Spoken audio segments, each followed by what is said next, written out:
हैदराबाद संभालिए, सीमांचल में आकर और कंफ्यूजन पैदा मत। कि बिहार भारत का हिस्सा है और रहेगा इंशाअल्लाह।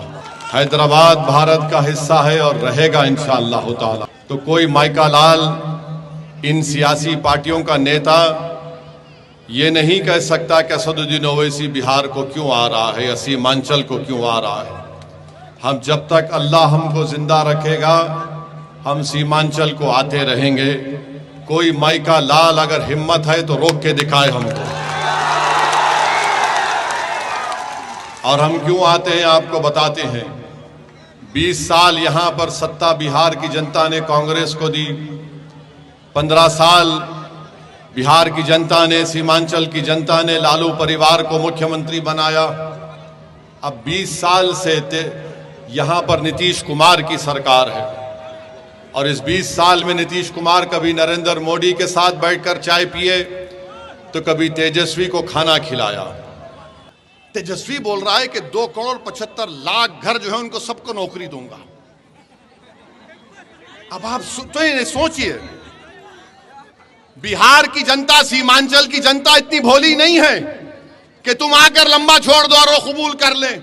अच्छा, आपको मालूम, अगर चलिए मान लिए कोई यहां से उठ के बोलेगा ओवैसी तुम्हारे को क्या तकलीफ हो रही है, देगा वो। अच्छा देगा ना, कितना पैसा लगेगा? अभी अगर वो 2,75,00,000 लोगों को नौकरी देगा तो कम से कम 25,000 तो देना पड़ेगा ना 25,000।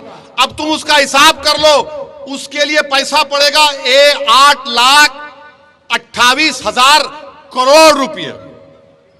8,28,000 करोड़ रुपये।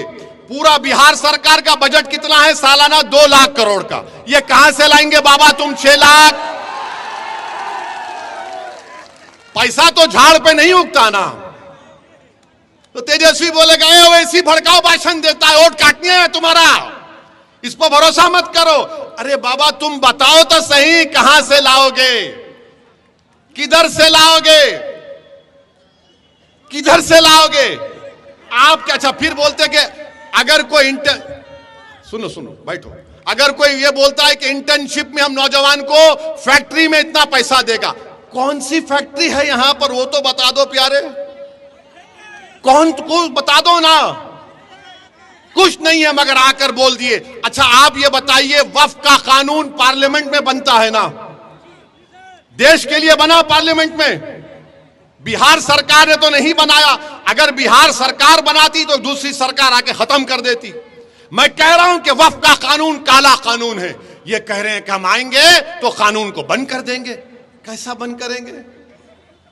अरे पूरे देश का बना हुआ है बाबा। अगर तुझे नहीं मालूम तो कोई वकील को बिठाकर सुन ले, समझ ले, उसके बाद कुछ बोल दे।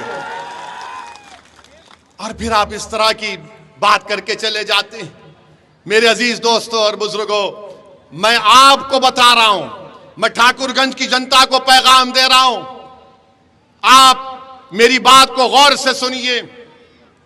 तेजस्वी यादव के बगल में बैठकर वीआईपी पार्टी के हमारे मुकेश भाई को मैं सलाम करता हूं। उन्होंने अपनी समाज के इत्तेहाद पर पूरा भरोसा करके कहा कि मल्ला समाज तेजस्वी के साथ है। अगर हमको सत्ता मिलेगी तो मल्ला समाज पूरे बिहार में 3% है, उप मुख्यमंत्री मैं बनूंगा। वीआईपी ने कहा कि मल्ला का बेटा उप मुख्यमंत्री बनेगा और जो 17% अल्पसंख्यक समाज बिहार में है वो क्या करेगा? दरी बिछाएगा।